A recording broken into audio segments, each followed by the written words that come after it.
আসসালামু আলাইকুম। প্রিয় এনটিআরসি এর চাকরি প্রত্যাশী ভাই ও বোনেরা, আশা করি আলহামদুলিল্লাহ আপনারা সকলে অনেক ভালো আছেন ও সুস্থ আছেন। 18তম এনটিআরসি এর লিখিত ফলাফল ঘোষণা জানিয়েছেন এনটিআরসি এর মাননীয় সচিব মহোদয় 29 সেপ্টেম্বর 2024। সম্মানিত ভিউয়ার্স, চলুন এ বিষয়ে এখন জেনে নিই বিস্তারিত তথ্য।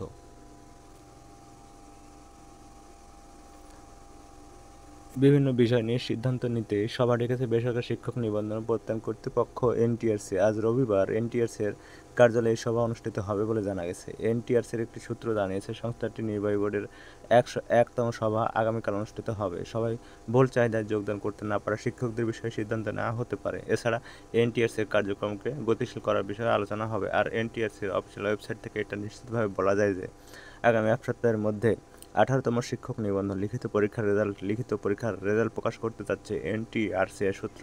এছাড়াও এ সূত্রটি আরও নিশ্চিত করেছে যে আগামী এক মাসের মধ্যে নতুন শিক্ষক নিয়োগ বিজ্ঞপ্তি অর্থাৎ 19তম শিক্ষক নিবন্ধন সার্কুলার প্রকাশ করবে এই এনটিআরসি এর সূত্র।